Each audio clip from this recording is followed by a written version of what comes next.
Good afternoon, good evening, and welcome back to the DeFi Collective. I'm Robert Vaughn, and we have DeFi Alex with us today. And we're going to go over some things I think you might find very interesting. Today's show is going to be on decentralized citizenship. We often talked about decentralized finance, decentralized politics. This is going to be on decentralized citizenship. And, the whole concept of decentralization, I think, is one that's probably long overdue. You can think of the opposite of decentralization as centralization, where you had a pharaoh and everyone else was slaves. There was one pharaoh that was the boss. Now, that's what you call centralization. A decentralization would be reversing the power of the ownership of the power back to the masses of people. And this could be at different levels. It could be, involving everyone in the conversation. But the whole concept of decentralization is something that's probably long overdue. About 10,000 years ago, prior to that, we existed in communities of about 150 people, approximately. Everybody knew everybody, and we basically were hunters-gatherers. And then with the onset of agriculture, what happened was we found out that 3 or 4 farmers could now feed not 150 people, but maybe 5 or 10,000, then 1 million. So what this did was enable people to live together in larger communities, and you first see the formation of larger cities. And anytime you have larger cities, you're going to have somebody who says, well, hey, I know how to do this. Follow me, vote for me, I'll set you free. And so you had strong rulers, and strong men. And about that 9,000, 8,000 years ago, you started seeing a lot of mass graves, which meant there was a lot of warfare, a lot of fighting. So that was centralization. Now, we've had centralization of politics and citizenship and finance, and now we're moving towards a decentralization. So this is a sea change of the way that things have been going, and it's something that's probably been coming for a long time. For instance, there was a election here in Cleveland, Ohio, where I reside, not long ago, where in one ward, 17% of the people voted. It was a primary election, but 17% of the people voted. And I spoke with someone I know in Australia. Well, in Australia, everybody has to vote. And if you don't vote, you better be sick in a hospital. You better have a pretty good excuse for not voting, because you could go to jail or have a big fine for not voting. So that's more decentralized than what we have. And the reason that I think our voting is more centralized is because a lot of people have lost faith in the process. When they see a guy that won't pay his taxes send a TV star to the moon, they say, well, my God, at least he can do is pay his taxes. But when you have centralization, you have transfer of wealth, and you have inequality in ownership of not just finance, but of politics and government. So with that, I'm going to swing it over to Alex. Alex, what is this decentralized citizenship all about? I think it's really about democracy. I think it's democratization of our systems. It's easy for us, and especially in times of uncertainty and culture and society, when there's a lot of change, because obviously we are in this critical moment of change, socially, economically. There's all these things happening technologically. That's like we've talked about before. We're in the middle of the 4th industrial revolution, and of course there's uncertainty. But in moments of uncertainty, fear is really easy to be manipulated in order to drive people towards fascism, or towards more even just in general conservatism of trying to conserve what they are afraid of losing in the midst of that progress. And so it's really easy for them to highlight a few individuals and say these individuals are the bad guys and they're doing something bad, or this person's out to get us, or these groups of people they want to take your money. Yeah. Right. It's easy to have the scapegoats instead of admitting the system's poorly designed, because if you admit the system's poorly designed, well, now all of a sudden you're progressive, because you're thinking about redesigning it. You're thinking about a new system. You're thinking about change, right? And change is scary. And the unknown is scary. And so what decentralized democracy is all about is giving the proper transparency to the system, and distributing the power of the system, as well as the wealth, of course, like we've talked about a lot. But when you're talking about democracy, you're distributing power. You're democratizing a system that previously we have to trust a few people to do the right thing for us. And really, a lot of the time, it's not that most politicians are terrible people, in all honesty. They're, when politicians, some of them are just, they don't know a lot about some subjects. They have been in office for a long time. They've become career politicians. They certainly maybe have certain selfish agendas that fit, their day-to-day survival as a politician or their next campaign. But the system drives that. The system breaks itself.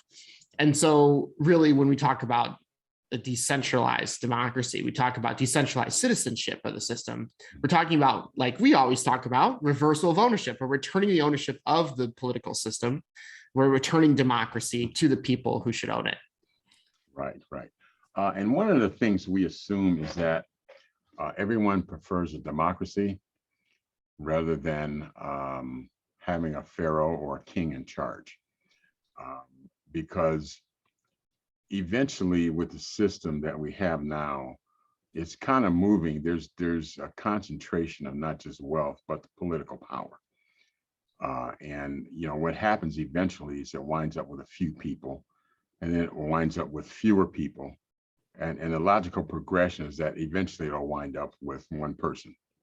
I know that is kind of a radical idea, but many times this is how fascist governments work. There's usually one person at the top and everybody else does what they say. So it's happened over and over and over again. Over and over. Yeah. And so just to give an example, certain countries have already reached a level of decentralized, I guess, citizenship. Switzerland being one, Iceland, Hungary, Georgia, the Czech Republic, where citizens have more of a say in what goes on than they do in many other countries that are so-called democracies. Just an example of decentralization, not complete, but an example of decentralization. If you look at the European Union,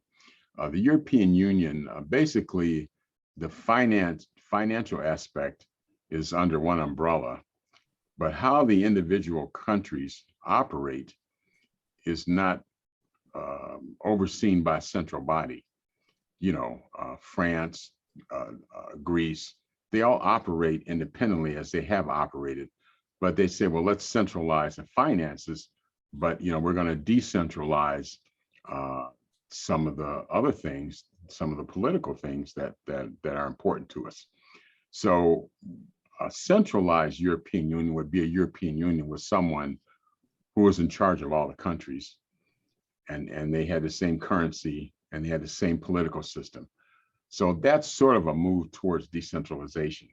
One of the things I think necessary for decentralized citizenship and decentralized politics is you have to take big money out of elections, and you have to make it transparent, because if you've got there are people with $200 billion and more. A lot of them, some we hear about, some we don't, but they're people, I don't want to name names, but there's a family in France that were billionaires 80 years ago. It kind of runs the banking system. Right. I'm quite sure they could probably bankroll any election they wanted and have a positive outcome. And this is kind of like where we're at. If you have enough money, you can have influence over the politics, over the federal court, over a lot of different things.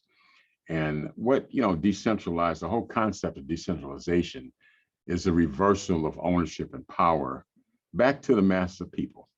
Yeah. And that's accomplished through, voting. Say for instance, there's something important, because the politicians that we elect don't always vote the way we want to vote. There's 87% of people in this country think it's a great idea to have Medicare for all, but they're fighting it tooth and nail because people with money who have a vested interest in not having Medicare for all, have an outsized say or influence on what they do and how they vote. Yep. One of the poorest states in the union, the senator from that state is saying, well, maybe this is too much money. Maybe we don't need this much money, so here again, I think money kind of trumps what's best for the citizens.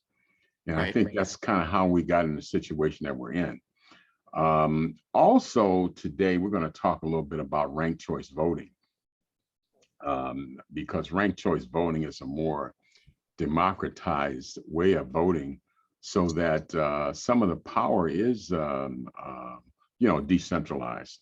But back to decentralized citizenship, talk a little bit more, Alex, of how we get there from where we're at. Sure. How do you see us getting to decentralized citizenship, or moving in that direction? Not necessarily getting there, but moving in that direction. Well, I mean, I think we do have to rely on some people who are already in power to realize what's happening. Change happens one of two ways. It either happens proactively because people recognize the need for change, and that's usually a much smoother ride, right? It's not always smooth, but proactively preparing for improved change is great. That's the ideal. That's like the Walgreens world, the corner of happy and healthy. We can establish things proactively as a better design. And then there's the revolutionary change, right? There's change that comes about because people get sick and tired of things being broken and they do something about it, right? Yeah. Which is not great. It's not beautiful. It's not a pretty revolution. But at least after those kinds of revolutions, you have things like the period of enlightenment, I mean, and so you have periods of history where you've seen both. The reality is that we're in this very grave situation. I mean, you see the Pandora Papers just came out. You see that the overlap between the people in the world who are the most rich and the most powerful and the people who are contributing the least in terms of taxes and things are usually also, they happen to be politicians as well. They happen to be in positions of power globally. Not everybody in the Pandora Papers are politicians, obviously, but a lot of them, surprisingly, are politicians. And they're politicians very high up in their countries. Many leaders of countries are in those papers. And it shows that we have this very serious problem. So I think, educating parties. And so we've seen that transition happen in countries like Denmark. We've seen it happen in Ukraine, where parties in these countries have decided, let's start the transition. Transition doesn't always look immediate. One party in Denmark, I think it's like their Liberal Party, which is one of their smaller parties. At least they have more than a two-party system in Denmark, where they're actually considered a bit more centrist in Denmark because they support a lowering of taxes to 40%. But they are a liberal party who kind of has more, a very liberal idea on how people can own their own finance. And so they started using blockchain for their voting. Ukraine had a trial back in 2016 on using an Ethereum-based thing. It was called E something. It was called Evox. So Ukraine used something called EVOX in 2016 as a trial to trial how people could engage in politics, especially with voting, in a really transparent and truly trustworthy way, where people owned their vote. And this can expand to how we engage and participate in policy. Right now, I think we have an inherent disconnect between how politicians write policy, how they pass policy, who the influences on the policy are when they're copied and pasted from lobbyist documents that are given to politicians. This is broken. And so imagine a system where maybe it's still a republic, maybe we still need people in positions to do actual work in the government. You still need workers who are drafting things, they're maybe drafting smart contracts, they're building it. But maybe all of the ways that we participate are expanded. Maybe our participation in that system becomes greater. We have to figure out ways of incentivizing people to participate. And we've been here before when we've been incentivized to do so. Look at how 401k participation shot up the moment that they started rewarding companies for getting 401k participation to increase. All of a sudden, you saw this dramatic shift in society away from things like pensions into 401ks because you had a significant incentivization project by 401k companies and even by government agencies who had relationships with 401k companies to push companies to get all of their employees to participate in the 401k programs because they got tax benefits, they got all sorts of benefits as a result. So if we can figure out how to incentivize participation in things that people have clear financial incentive from, we can figure out how to do it for things that are actually in our favor. We can figure out ways of incentivizing higher participation. Over 80 to 90% of people younger generations don't feel like their voice is heard in our democracy. That's staggering. I wonder why. Right. It isn't. Because it isn't. I mean, how old are the dinosaurs that are representing us, right? So we have to figure out ways of incentivizing change from within the government, reform over revolution every time. And if reform doesn't work, obviously revolution comes at some point. But if we can figure out ways of reform to slowly transition to decentralized forms of political engagement, I think that's ideal. Okay, yeah. And just, as a refresher, decentralization is a specific form of organizational structure where the top management delegates decision-making responsibilities and daily operations to middle and lower subordinates. Top management can then concentrate on major decisions with greater time. So I think, you look at the way the United States is set up, I think it was a great concept at the time to have, individual states have some sort of autonomy. But I think the federal government has served to kind of keep everybody on track. Excuse me, because what's happened is a lot of times individual states will become out of touch with what the majority of people want. And, some even act like they're a whole separate country. I won't call any names, but I think we all know. Yeah. So I think, decentralized citizenship, I like the concept about everyone having a vote. Your vote could be tied to the number you already have, your social security number. You could, the thing about technology is technology can enable a lot of this very easily. You could use your thumbprint or your fingerprint. You put in social security number, use your fingerprint, and you go vote. Right. And I think it should be a requirement that people vote, because if people vote, you'll get what the majority of people want, and you get the kind of society that the majority of people want to live in. Yeah. I do want to make a distinction because when you're talking about states kind of living on their own, I think there's a huge difference between protocolization and centralization. So we have an issue of protocol when it comes to gun policy, for example. We Okay. have a major issue in gun policy, not because some states aren't doing a good job of having stricter gun laws, but it's because we have a lack of consistency. We have a lack of protocol in terms of how all states handle it, right? Living in Chicago, Illinois is one of the strictest states in terms of gun control. The problem is that I can drive to Indiana and be there in 30 minutes, and they do not have the strictest gun laws. And so we have this major issue of protocol not existing, and that's a different thing than centralization, right? All of our technology speaks to each other with like Wi-Fi, different forms of charging. All of this works because of what's known as protocol. There's an established design of how things work so that they can work together. And if we don't have that in a large country, we have a problem. Now, there's no reason to have centralization of the power to a few people to establish that protocol. We have to have decentralization of influence for a centralization of protocol so that the body works together, right?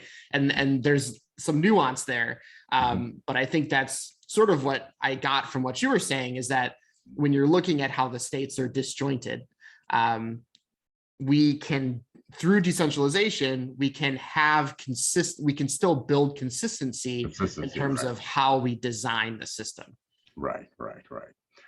Which I think is very important, you know. And another thing that I got an email was someone said, you know, in terms of decentralization, they said, well, do you think that the United States is too big to govern? It's 350 million people or whatever. Is that too many people for one system to govern? You know, and I came back, you know, I said, well, suppose the whole world was decentralized and politics was decentralized and some of the borders between countries went away, because, you know, these are all arbitrary borders. Right. You know, the Marshall Plan, you know, they said, well, we're going to cut this Germany in half. We're going to do this. We're going to cut a little chunk out of Kuwait and give it to the sheiks, you know, because they promised to keep the money in British banks and they're going to sell their oil to BP. So we're going to, you know, we're going to chop a little bit of Iraq off and we're going to call it Kuwait. And then we're going to go into Africa and we're going to have these arbitrary lines based on where a lot of the oil is, you know. Yep. And we're going to make this a different country because there's more oil here. And you know, partisan agreement, you know, there's that's some why sort Nigeria has 200 million people and the country next door has 40 million or 30 or whatever, you know. So a lot of these lines and political subdivisions or divisions are arbitrary lines that were drawn by the people in power, you know, at different points in history, you know, because, you know, I had a friend say, well, and he's, you know, he's pretty right wing. And he said, I wish the Mexicans would go back to Mexico. And I said, you obviously never studied history. I said, right. Los Angeles, San Francisco, Nevada, Las Vegas, those are all Mexican names. He said, but we named them. I said, no, that used to be Mexico. Right. And you can change the border, but Mexico used to go all the way up to Oregon and all the way over to Montana, all the way down to Texas, you know. When you go back to ancient civilizations too, it's even murkier, right? Because who owns this land, right? All of our borders on a macro level have been imperialistic and colonialization. And all of the borders on the micro level today still are gerrymandered. There's still, they change them constantly. I mean, every few weeks I hear of like new changes being put into place in terms of borders somewhere, in terms of counties or voting precincts and things like that. I mean, police precincts change all the time. I mean, these borders that we derive are very contextual, and they're often contextual to very like problematic systems. You know, if we really, you know, people can have a sense of identity about where they're from, right? Like that's huge for people to culturally have identity to, you know, who their people are, or what their history is as people. That's beautiful. But if we're talking about a successful society and about management of a successful society, we shouldn't limit ourselves by these arbitrary lines that are often pretty inefficient and don't make a whole lot of sense. We should limit ourselves by the scalability of our system. And the problem is that a lot of our systems have not been scalable. When we design software, we have to kind of think ahead of time of like, how is this going to scale for this number of users? If we have this trajectory of how many users are going to use it, then we have to build it in a way that it scales to that it doesn't break when 10 people use it instead of 4, right? We have to design society the same way. It's not about can we manage that number of people. It's actually more about how do we design a system that does manage, we have to think about all of this as possible. We just have to do a good job of thinking about it ahead of time and putting thought into how we design it as opposed to just like haphazardly throwing countries on top of each other and, things happening as a result of war, which is a very chaotic way to decide lines. It always leads to more war. It leads to another war. And nothing ever really gets resolved. The United States was born in 1776, and we've been at war 94% of the time that we've been in existence. We've been at war somewhere. Yep. And we still, have some of the same global problems. So wars are destructive, but they don't always solve anything. I think one of the biggest changes, this is the first time in I don't know how many thousand years that the financial system is changing. Bitcoin, whether you believe in it or not, or you think it sucks, or you're invested, it's changing the way that we do business financially. Yep. And it will continue to change the way, because anyone with a cell phone, there's countries where 60% of the people don't have bank accounts. Yep. But if they have a cell phone and they own Bitcoin, they can do business anywhere around the world. They can order on Amazon, they can do this, they can do business. So I think, one of the things that Bitcoin is changing is it's changing the way the financial system not only works, but it's going to nullify a lot of the wealth that you see, and I think the smart people, will get into Bitcoin and kind of, maintain their wealth. But, when people start using Bitcoin, which is not unlike dollars, it's based on, there's a limited supply. And if there's more demand, that means the value increases. With fiat currencies such as a dollar or euro, there's limited supply. And if there's more demand, they just print more dollars. They just create more money, which makes the money that you have worth less. So I think, decentralized finance, and Bitcoin and cryptocurrency is a whole new ball game. And I think we're in the first inning. We're at the top of the first inning. And we're trying to kind of figure this out and work our way through it. But I just read today that another, I'm not sure it was a Secretary of Treasury, somebody, a financial person pretty high up in the government, said that Bitcoin was just a waste of money. And, just a farce, and it's going to go down to zero, and it's a waste of money. And I said, okay, I better get some more Bitcoin, man. Well, days after the SEC came out and said that they can't regulate it. They're not going to try to get rid of it because it's too big of a force to ignore. I mean, the confusion here in terms of these systems is remarkable. And it's actually kind of exciting because it shows us like something is significant here. I mean, it's why, I don't know if everybody knows what a black swan is, but essentially, when talking about society, other black swans have been Magna Carta or Rosetta Stone. The internet was another black swan. It's like sort of like an accident or like something in history that's occurred that we didn't predict, we couldn't have predicted. Unintended consequences, huh? Yeah, that has unforeseeable consequences. Yeah, right. But it creates Mhm. extremely impact some of the most impactful shifts for society. And Bitcoin, for a lot of these philosophers and economists and stuff, are looking at it as this is the next black swan, because it shows, when we're talking about democratization of stuff. I mean, imagine not just the financial system, but voting, like we've talked about, but imagine the actual passing of policy. Imagine another subject that we could talk about, which is liquid democracy.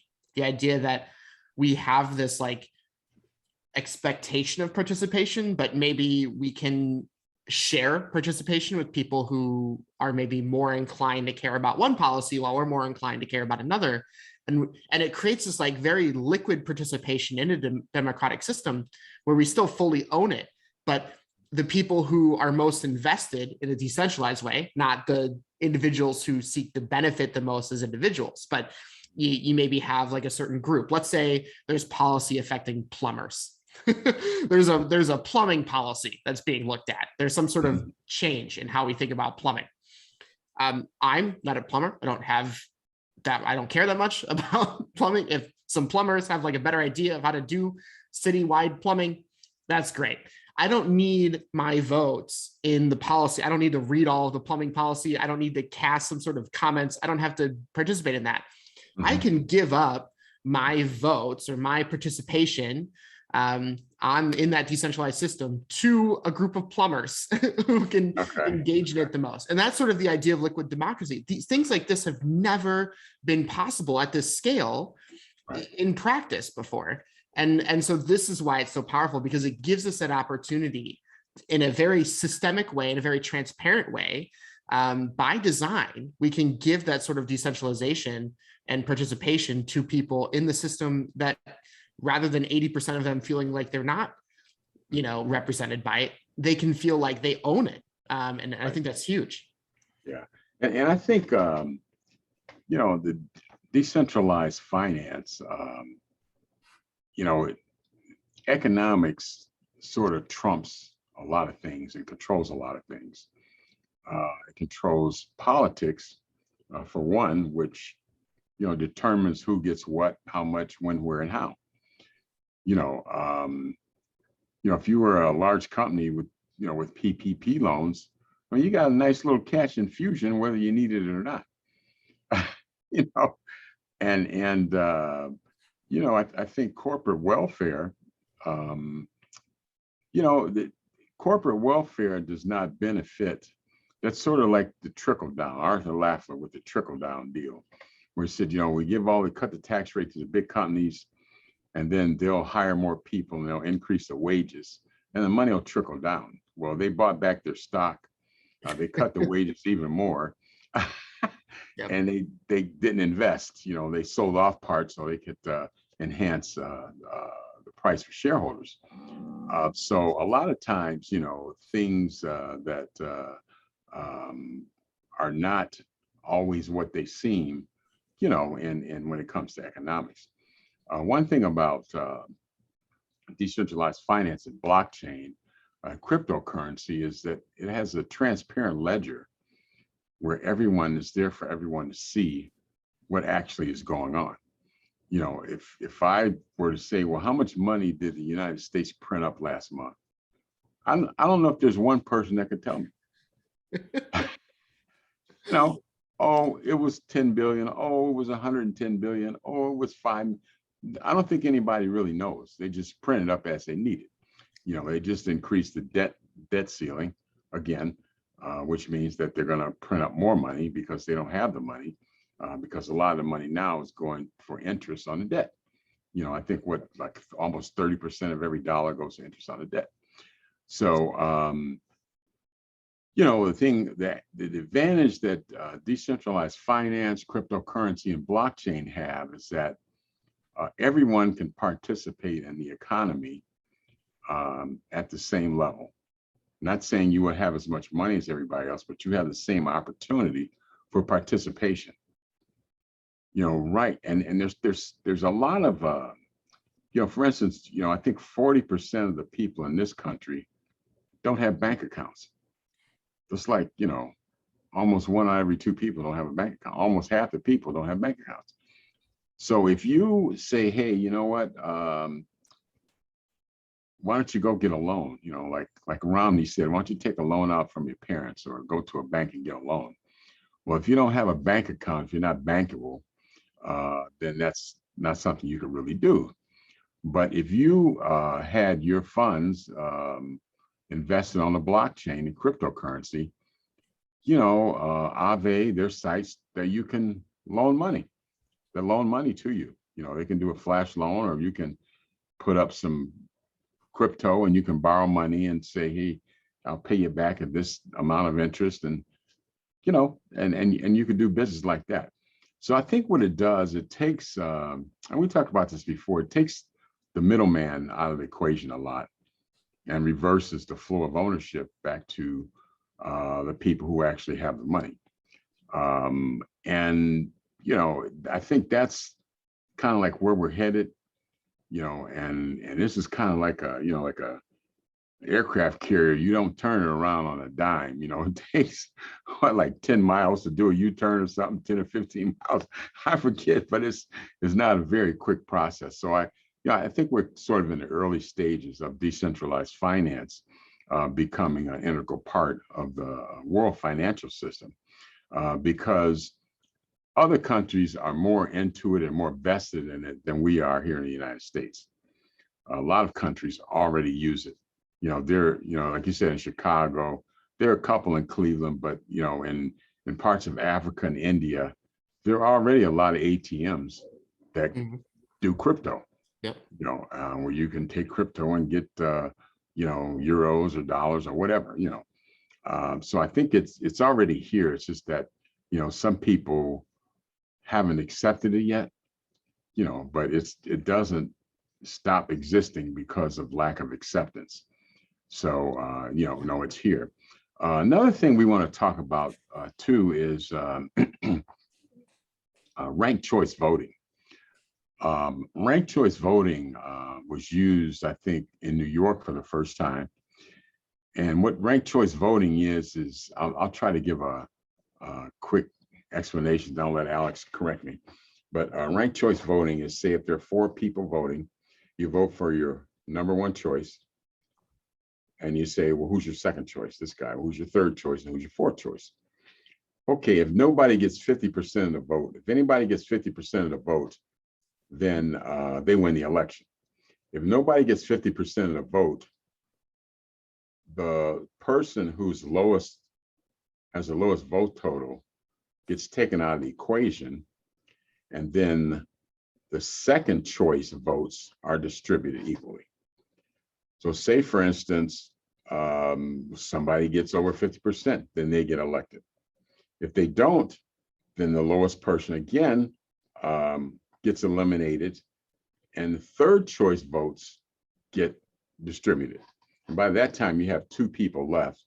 So hopefully one of them will get over 50%. What we have now, you know, is you know, a system where, like I know there was a council race in Cleveland where you had like 11 or 12 people running. And, you know, with, you know, 20% of people voting, you know, the top person got, let me see, probably 600 votes out of 20,000 possible votes, which is pretty crazy. You know, I mean, you know, so, you know, less than, you know, 5%. So you don't have to, you know, nobody got 50%. So the top person, whoever that was, you don't need a whole lot of votes to get elected. So what that means is that if you get elected with 20% of the vote, that means there's 80% of the people that don't approve of you. And that's not a healthy situation. Or, you know, you just So don't Alex, know. talk about ranked choice voting a little bit. Yeah, I mean, ranked choice voting is something that hasn't been discussed enough, I think. In the last presidential election, we only had one candidate, Andrew Yang, even mention it. And they didn't listen to him at the time. But when he ran for mayor in New York, they listened to him and he lost because of it. That's the way it works. But the reality is that it's a much fairer way of thinking about candidates. And it also sidesteps the centralization of power that occurs through the 2-party system. In the two-party system, we've got conservatives versus conservatives, and we pick the best conservative, who's going to screw things up the least. But we don't end up with fair shots, and this is why a lot of people don't feel represented. I'll never forget when Andrew Yang was running. A lot of the Asian voted for the first time, and people were like, "You've never voted before?" And they're like, "I've never felt like anybody represented me. I've looked, it's just like rich white dudes." And so when you don't see that representation of yourself in the system, whether it be class or race or background or anything, and you don't have that diversity and that equal shot for that diversity in the system, that's a problem. It's broken. That's not truly representative, right? It's only representative of somebody who had the most money for ads, versus somebody else who had the second most amount of money for ads. And that's inherently broken. So I think your description of how it works was pretty good. Really where it comes down to execution is in how do we execute that technically? For a long time, for obviously most of society, we haven't had technology to do that easily at scale.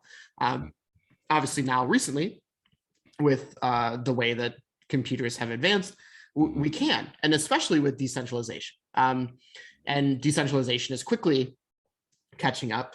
Ethereum right now processes 30 transactions a second. It's not 30,000, 30 million or something. 30. 30? I thought, okay. No. Ethereum processes 30 transactions a second.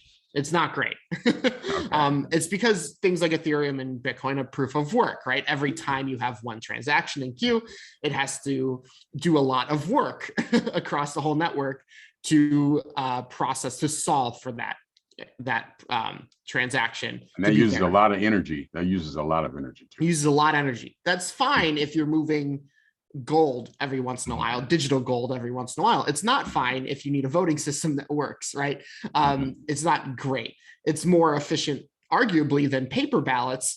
But, So Ethereum 2.0 though, and things like Solana are way better. Solana is doing 50 to 70,000 transactions a second. Ethereum 2.0 is going to be 100,000 predicted transactions a second.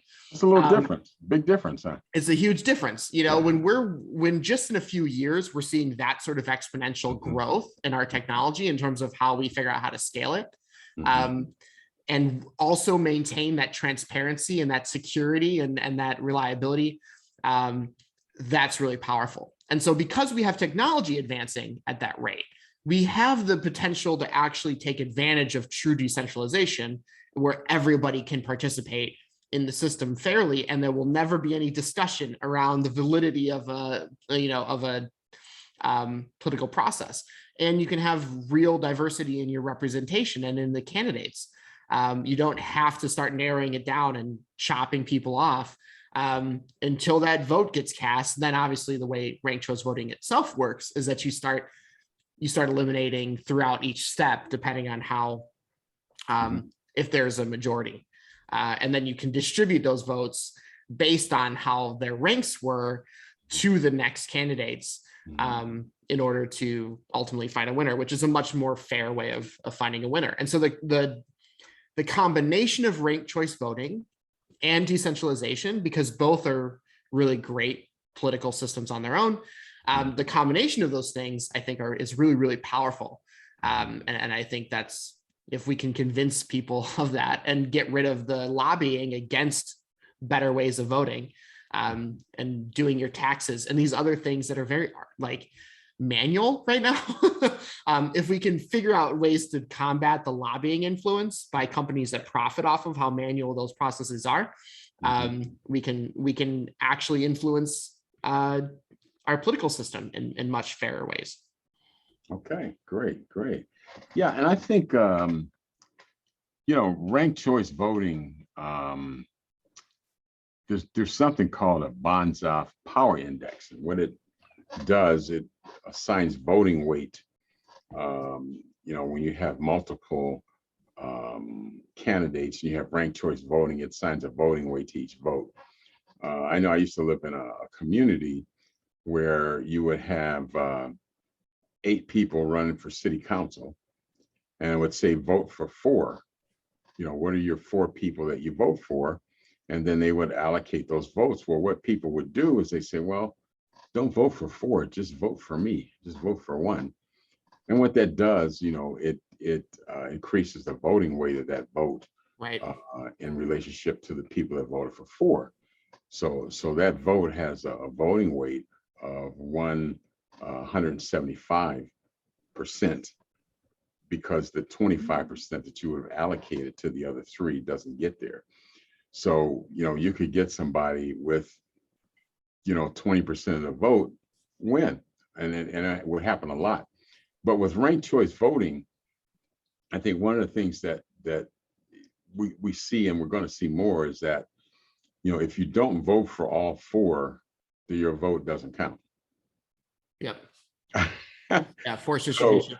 It's one if statement. It's an if statement that says, if this next vote has already been voted for by this person, don't count. And if they don't have 4, if there isn't 4 separate IDs of, the candidate here, doesn't count, right? It's simple math or simple logic in terms of how it's coded. And so given the right technology to scale that, it's very powerful. So it's harder to game the system, in other words.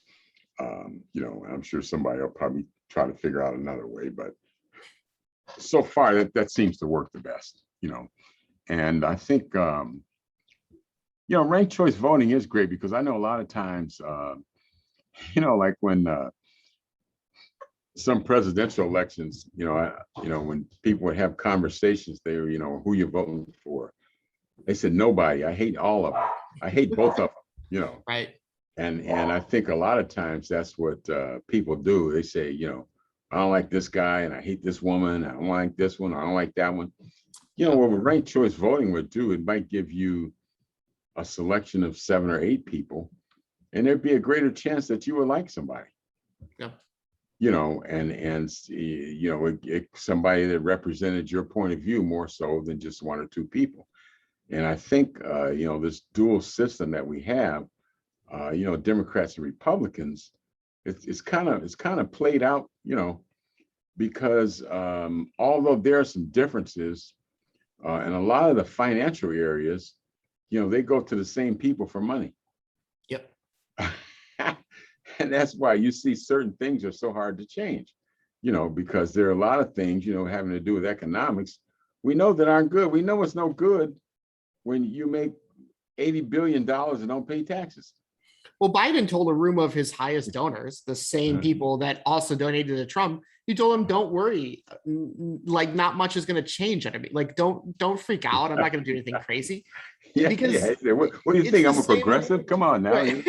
I mean, that's what happens. What happens with the binary system is we end up with Biden instead of Trump, which is not ideal for most people who want something actually to happen. They want real change. Right. And it pretty much hasn't changed in how many years? Right. People say, well, there was a Reagan revolution. I said, well, I don't really see that much difference. He basically did the unions in, but that was he co-opted religion and conservatism really well. That was a big change. He did. Yeah, the silent majority. Silent majority. He definitely used religion to the conservative agendas. He did. Yeah. But fundamentally, for the everyday person, not much changed. Yeah. It sort of kept on the trajectory that it was always on. He cemented. Corporate taxes got lower. Yep. Hourly pay decreased, and that's sort of trajectory that it had been on, and it's on now. And that's why, I have a neighbor who owns a construction company, and I was trying to get a fence put up. I said, well, I know he'll do it for me, And so I said, well, how much? I need a fence on my backyard, and blah blah blah. So what do you want? So I want vinyl. He said, I'll tell you what. Do you want it before next spring? And I said, well, why is there such a wait? There's nobody coming to work. He said, I don't have enough guys to do the work that I'm doing now. And I said, well, why is that? He said, well, I think they're all at home collecting unemployment. I said, well, that's over. So what's the excuse now? He said, I don't know. I think a lot of people just don't want to work, But I think what it is, people are not working for wages where they can't afford to take care of their family. Right. Because a lot of people now are, they say, well, I can do a DoorDash, I can drive Uber, Yeah. I can go take all my money and buy a food truck, and I can make more money than I can make 5 times as much money as you were gonna pay me. Right. So I think it's made, one of the things that the COVID did was it kind of made people be a little more entrepreneurial, I think, if you will. And I think that's why, because a lot of Republican governors were saying, well, you cut out the unemployment and the people will come back to work.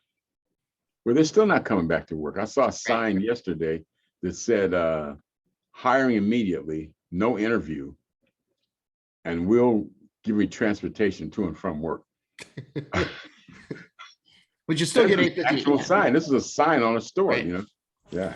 Well, I mean, but what happens though is that the conservative leadership and a lot of politicians, even Democrats as well, who have pretty conservative ideas about work and the value of work. They all said this, right? They're all like, oh, people will go back to work, but they established this narrative of the boogeyman of like cultural laziness, right? And they almost relate it to liberalism, right? They almost relate it to the left's agenda of like producing laziness for some reason or something. They have this like, this argument that it's people, you're just making people dependent on the system, right? And so even though what they promised still hasn't worked, it didn't happen, that idea is still very present. It's very strong in Americans in their viewpoint. It's been cemented as that's the enemy, even though what the conservative leadership presented as the solution hasn't worked. And so now we're in the situation where we have this gap between how people need to survive, to feed their families, to make money in a changing economy that's going digital, right? We have this gap between the digitalization of the economy and what people make money doing and what they can make money doing. And the working economy that is going to disappear in the next 50 years. You're just not going to have these labor jobs. You're not going to have a staff of people at a McDonald's. You're not even going to have people putting in fences. You're going to have robots putting in fences. But surprisingly, even though technology is moving extremely quickly, we still have this gap where people are moving to the digital economy before AI and technology has fully filled in the gap of where they left. And this is an awkward mode of transition that's much more complex than the simple narrative that leadership and politicians try to give of like, oh, people are just lazy. Well, no, if you have millions of people that are doing something, you can't blame millions of people. You can't say millions of people are wrong. You have to say, okay, what's a systemic issue here? What's happening that's causing this gap in work versus compensation? And what do we do about it? And you can't just blame them and say they're all wrong. You can't say that they've all screwed up somehow. They're all bad people because they're lazy now. No, something's different. And if you're too lazy as a politician to understand the complexity of that economic narrative and push an agenda instead that just makes people believe that you're a hero who's saving the day by getting rid of benefits, then that's a problem. That's broken. Well, that's one of the problems. I think the majority of people who've retired and have not gone back to work are females. I read a study was like 64% females. And the number one reason was the cost of childcare. I mean, it makes no sense for a female to go work for $12 an hour if she's got to pay $10 an hour for childcare. Yeah, or more.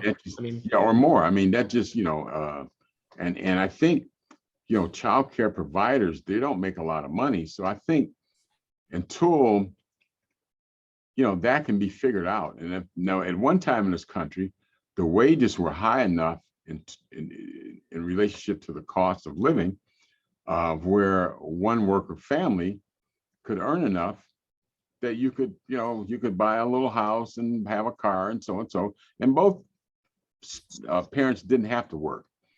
But I think that's changed. And with two people, it takes two wage earning families now for most people to make enough money to do the things that they need to do. And until they figure out the childcare piece, I think that's not going to change, you know. I Or mean, a lot of I other. really like the child care tax credit. I think that's a step in the right direction.